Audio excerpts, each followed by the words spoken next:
Good afternoon, family. It is Tuesday, March 8th. If you're new here, my name is Jonathan, and I created this channel as a way to record my progress as I work towards my goal of achieving a healthy weight. If you enjoy my video, make sure that you like this one. Also, click on that subscribe video and the bell icon as well, so you'll get alerted when I go live, which is generally 4 p.m. on weekdays. If you'd like to participate in on the discussion, you can join me on these live streams, or you can check out our Discord. There's a link for that down in the description below. Anthony checking in saying, hello. What's going on, Anthony? It's been a minute since I've seen you here. I hope everything's going great for you. There's a link to our Discord down in the description below, and also down in the description below, I have a link to a Pinterest board. What that is a place where Carrie, my wife, posts our meals that we kind of eat, or the recipes that we have found on our diet that we enjoy, because that's something I get questions about a lot, is what are you eating to lose this weight? If you want to know what we're eating to lose this weight, click on the Pinterest board down below and you can check that out. Today is day 493 of my 3-year challenge to lose 300 pounds. That means I am a week away from 500 days. How many of you out there have dieted for 500 days, or paid attention to your diet, or focused on losing weight for 500 days? This will be a first for me. Absolutely will be a first for me. Anthony says everything is fine, just busy. I know how it gets. You bet. So far on my diet of a little bit of extended water fasting, a lot of whole food, plant-based, SOS free, I have managed to lose 204.8 pounds, I'm going to say. I still have 20 months left to go. I hope to get most of the weight off by the end of 2022, so I can maintain throughout 2023 and then beyond for the rest of my life. If anybody has any non-scale victories they'd like to share, I'd love to hear your non-scale victories. If you have any on-scale victories, I love those as well. If you have any other questions, let me know. Let's see, we're going to switch over to this here.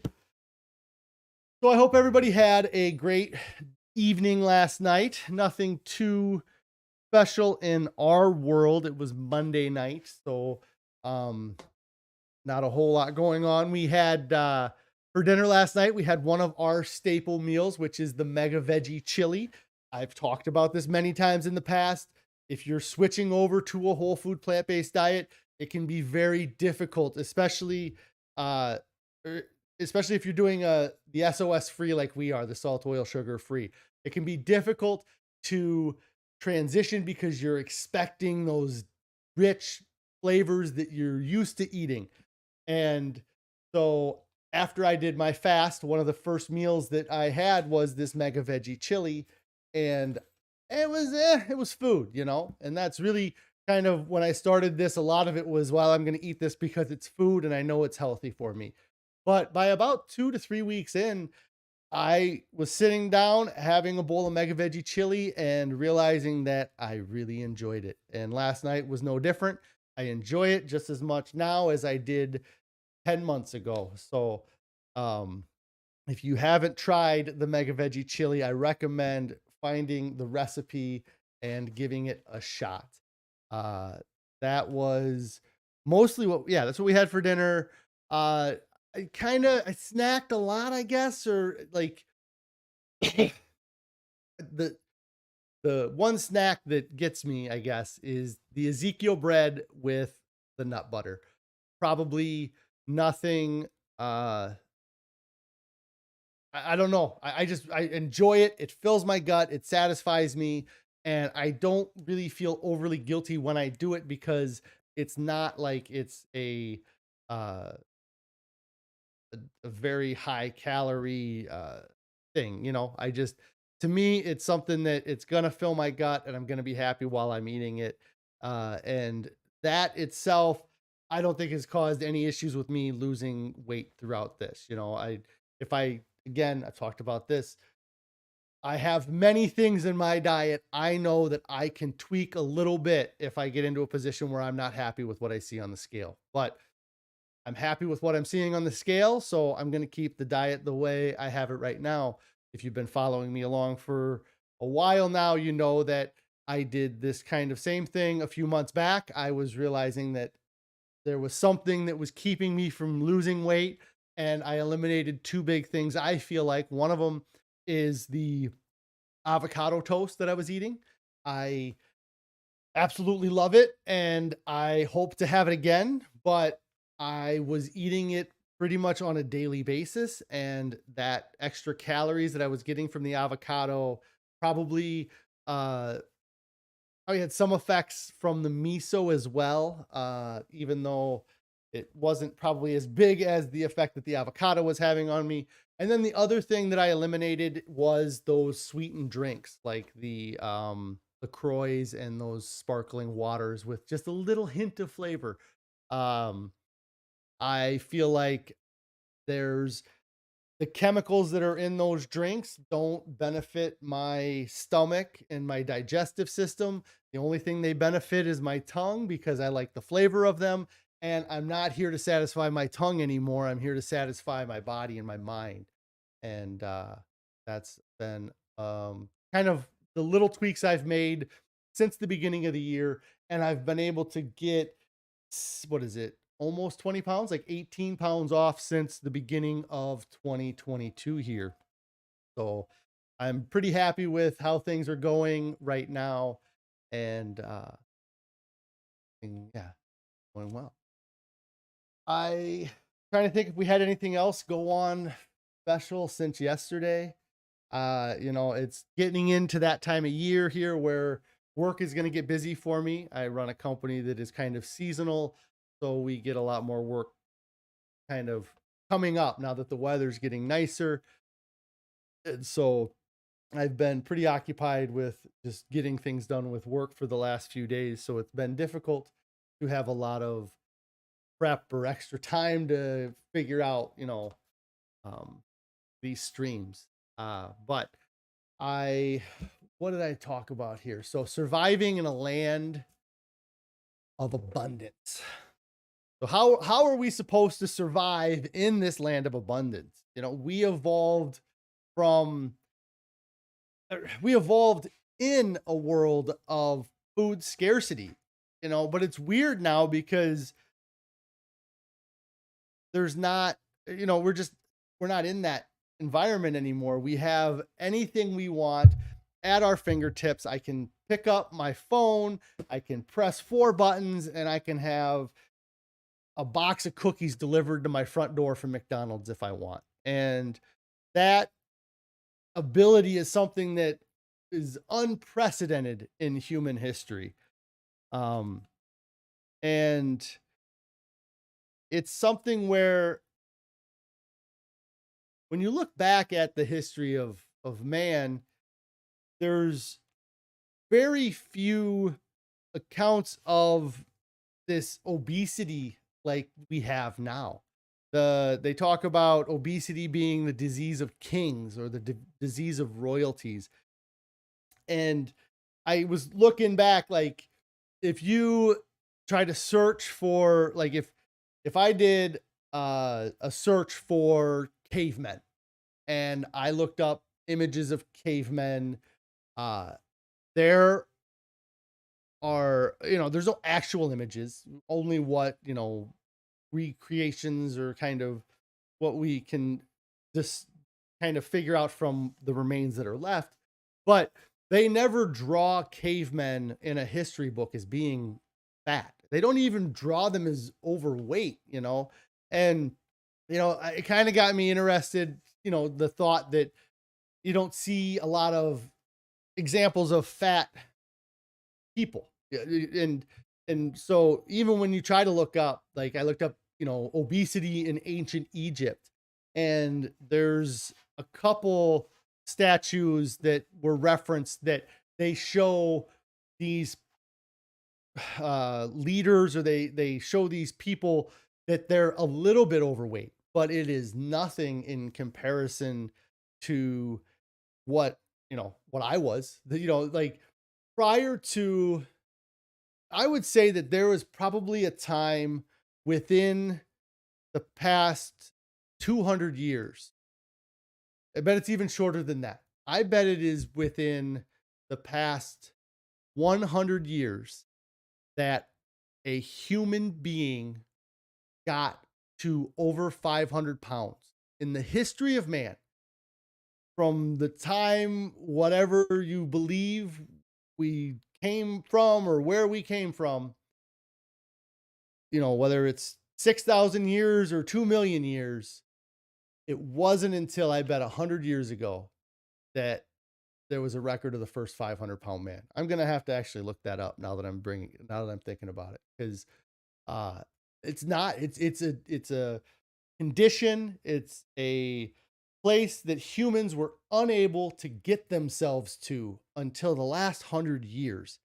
And it's because everybody is getting what they want and really not what they need. I talked about it when I was reading the book, The Future of Nutrition. He talks to, no, it was Salt, Sugar, Fat. It was that book. That he was talking to Howard Moskowitz. He was one of the head guys that was in charge of, he worked for one of the food industries that they created a lot of the foods that you know and love today, like the wild cherry Diet Dr. Pepper kind of thing. But he talks about that these food industries, they know that they don't have to satisfy your hunger because nobody goes hungry. There's nobody in that's watching this, I would imagine, that is suffered from near starvation. There's maybe times where you've chosen, like I chose to water fast for 40 days. I experienced hunger at points throughout that 40 days. But these businesses, they don't care about your hunger because you're never going to let yourself go hungry. You've been drilled into your head that you should have 3 meals a day, 7 days a week. And because of that, you'll never go hungry. So they just need to get your cravings. And we are built as short-term pleasure-seeking creatures. The idea of time did not exist throughout our evolution.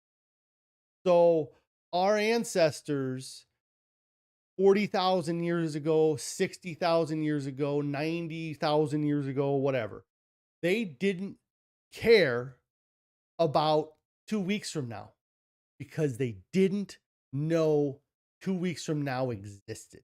They didn't understand the concept of time like we do now. So we sit here and we try to put these long-term goals on ourselves, or these long-term kind of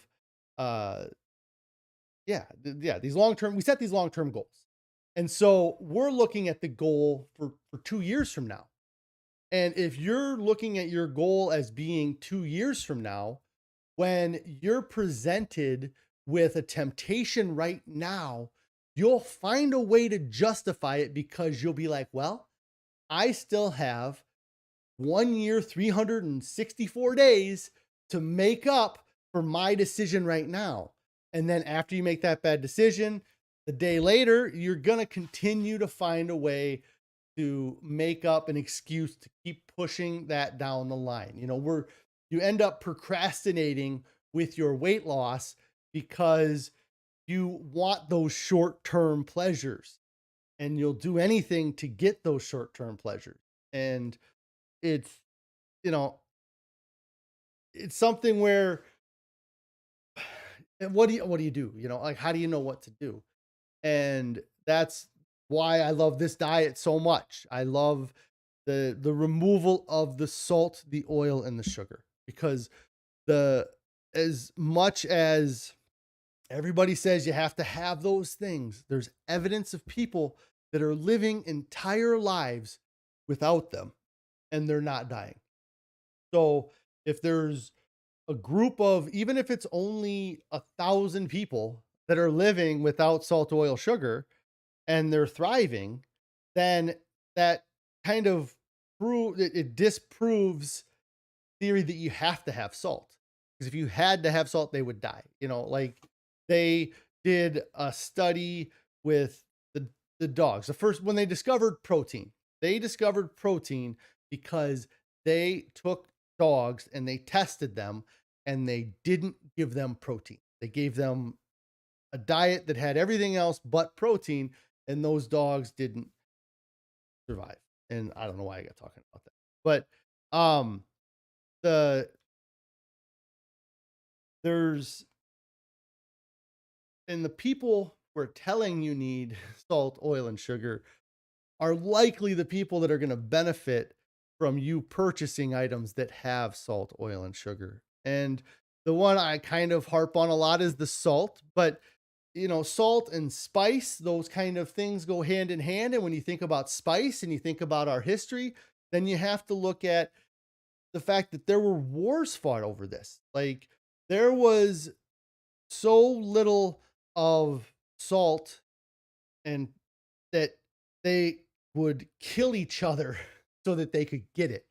They didn't have the ability to mine it and to get it in the quantities that we have now, where you could get a pound of salt for a dime. Like, imagine how much if I walked into an ancient king's castle with 1 pound of salt, I'd have probably been as rich as the king at some point, like in some cultures. And Carrie's checking in saying, hey, Carrie, I hope everything's going great today. And so this item that was so scarce that it wasn't part of our diet, because we didn't mine salt our whole lives. We didn't go and we didn't have, caveman weren't sitting there with an antelope over a fire and a salt shaker next to them. They might have had the antelope over the fire, but they didn't have the salt. And so now we're in a position where it's everywhere. You cannot avoid you can. I'm doing it, but it's hard to avoid it. Like, why do we live in a society where it's hard to avoid added salt, added sugar, and added fat to items? Like, that's not the world that we evolved from, and it's not the world that we're really meant to live in. But we do live in that world. And so in order to survive living in this land of abundance, we have to recognize the threats. And it's tough to see them sometimes, but it's something that you have to take the time and you have to pay attention to everything that you're putting into your mouth. Something is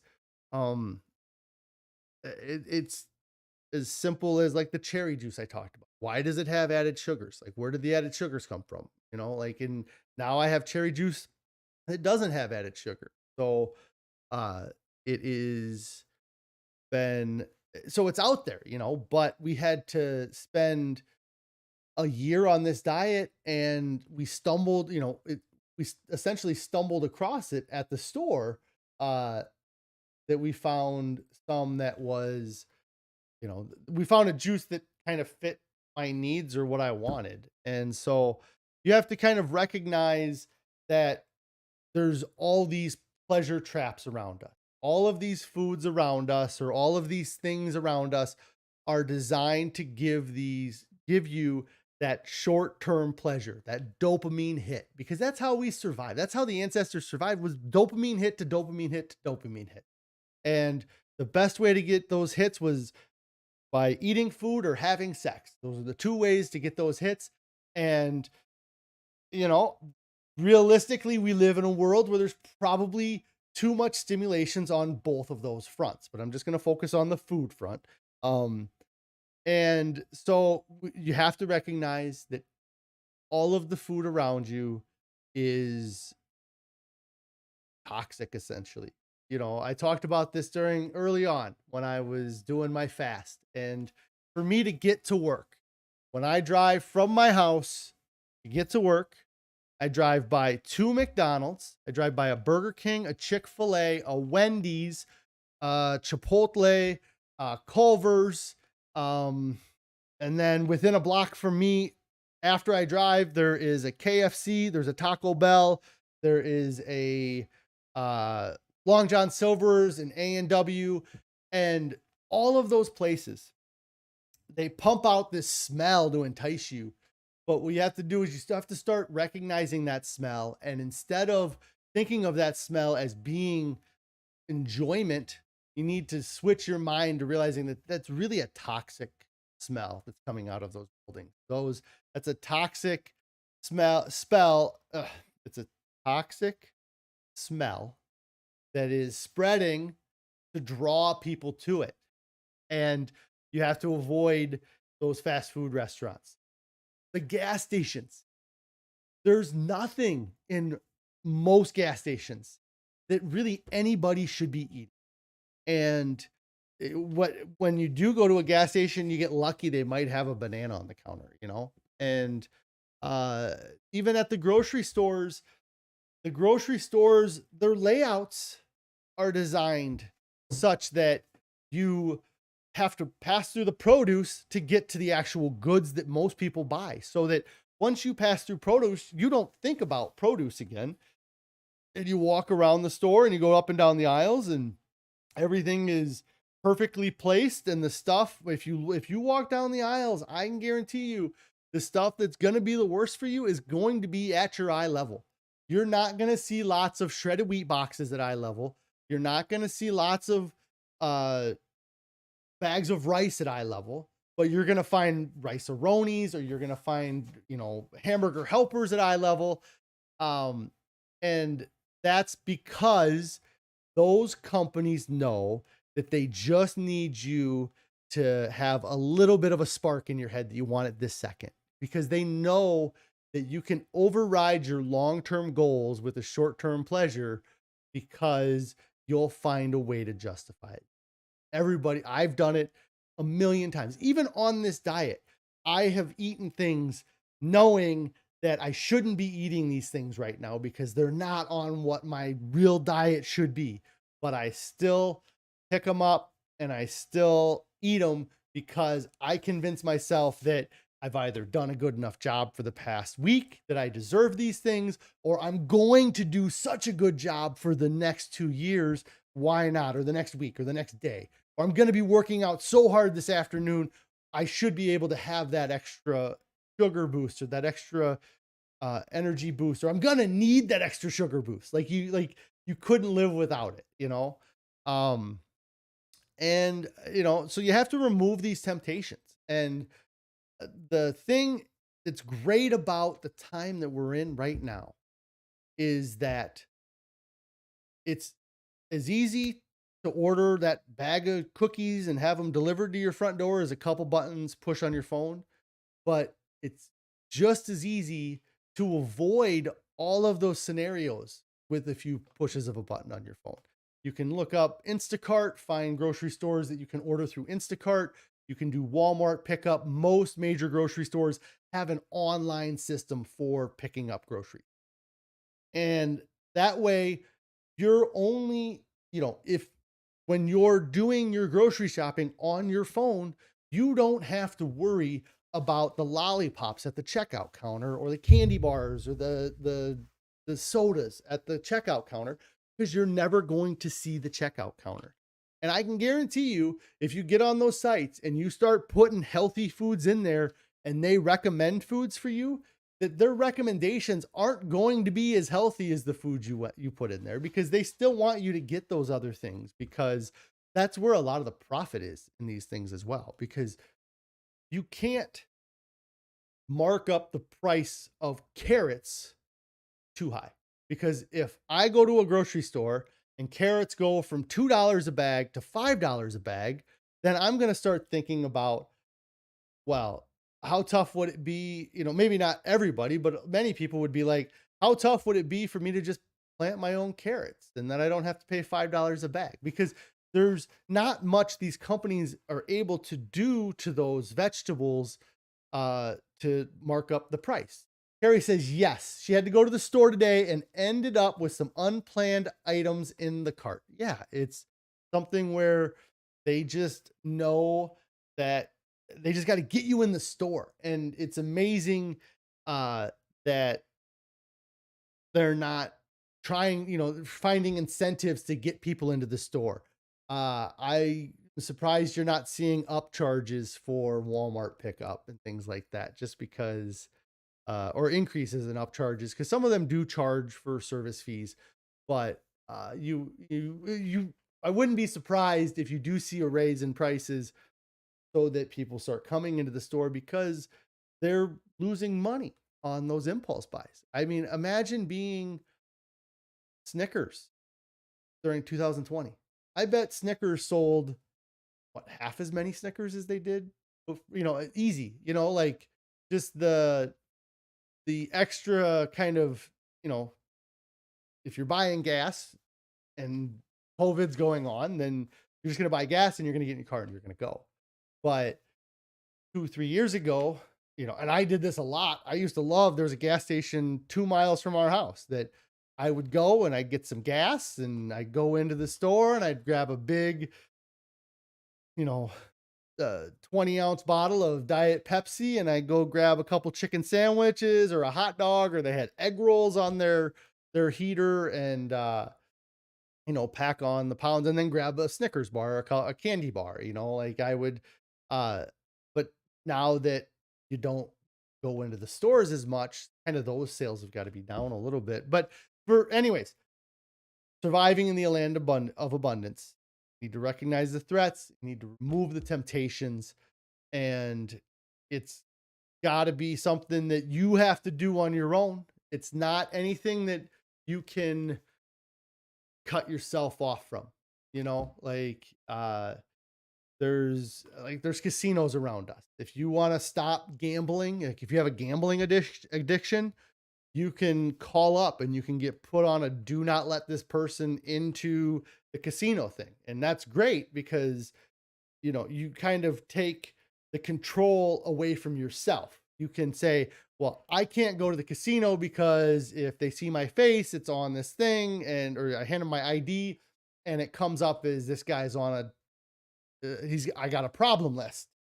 And there's no way to do that with food. You can't get if I wish that I could have the Walmart app and I could just say, hey, only show me produce, only show me whole foods. Don't show me anything that has any added salt, oil, or sugar. And then let me see the list of things that you have in your store that I can actually eat, because it would probably widen our diet a little bit, because there's items that we eat. Like 16 months ago, I didn't know what a lentil was, let alone that there were red lentils and green lentils, And so there's all kinds of items that are in these grocery stores that are actually probably healthy for you, or that you should be eating, that you don't even know exist, because you're not looking on the bottom shelf. You're not looking in those places for those items. And the stores, they don't necessarily want you to buy those items because there's no markup in those items. Again, because if they mark these items up too much, then people are going to get wise and they'll just start making them themselves. I know we didn't succeed at it, but when kind of COVID happened, we went and bought seeds and the tried to plant them, and we didn't really give them as good a shot as we should have, or we didn't do a very good job of it. But it doesn't mean that we wouldn't be able to figure it out if we had to. We started them because there was a little bit of a worry that we might have to worry about getting food. And when that worry never came to fruition, then we didn't really worry about growing our own food, because it just seemed like it was more of a hassle to grow it ourselves than to just get it from the grocery store. Carrie says, yeah, today she bought an actual artichoke today. And that's something where we've bought like frozen artichokes or things like that. But prior to this diet, it wouldn't have been anything that we would have even given a second look at or even considered to have as part of our diet. So guys, just, like I said, you got to recognize that we're in this environment, and we have to recognize that we are not living in the same conditions that we evolved from. And in order to get back to a healthy weight, we have to get rid of those things that we weren't designed to eat. And to me, that is definitely the added salt, oil, and sugar. Um, and again, another thing that I thought about too is that it's so humans, we know that humans existed before civilization, before we had towns and cities and um all of this agriculture and things like that. And it's so weird to me, or I guess it's not weird to me, but it's isn't it wild that there's not a lot of just wild patches of edible food around? You know, like, and it's because we've removed them. We've mowed down, like, I am surrounded. I live in Iowa in the US, and it's the corn and pig capital of the country, but I'm surrounded by cornfields, and the amount of food that those cornfields are producing is really, it's unfathomable, really. Like, you see fields and fields as far as you can see of corn, and that is used to feed us. It's used a lot to feed other, feed animals and things like that. But that's not like wild trees, like we have an apple tree in our yard, like, but I didn't have an apple tree. In fact, the last house I lived at, there probably wasn't an apple tree within a mile radius, and uh, but we would have evolved in a world where there were berries and fruits and, you know, grass. And it wouldn't have been grass though. Like, we think of, our yards as being nature, but your Kentucky bluegrass front yard is not nature. Like, our front yards, if we were, you know, running around 30,000 years ago, wouldn't have been mowed and pristine. It would have been fields of flowers and pastures, and it's just wild that there's not like just fruit places, like there would have been fruit trees, like where I'm at now. I'm next to an airport. 1,000 years ago, there was no airport over there. There was something, and I bet there was something edible within that space of the airport. Now, there's nothing edible in that green space, and it's just crazy that,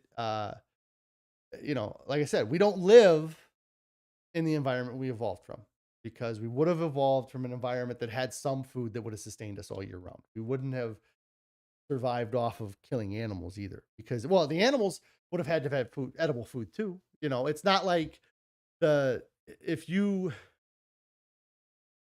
the deer that run around our property aren't eating our grass. The deer that run around our property eat the foods that are kind of growing, or the things that they recognize as foods. Um, I rambled a bit there. Just know that we don't live in the environment that we evolved from, and you have to recognize that, and you have to remove the temptations from your life. And when you're on your own, it's a lot easier to remove the temptations if you don't have a spouse and kids, or if you're living with your parents. It's tough to avoid having some of those temptations around you. If you're on your own, get rid of the junk. Just purge it. Get on a Craigslist and say, I got a freezer full of food, and get rid of it, because it's not helping you.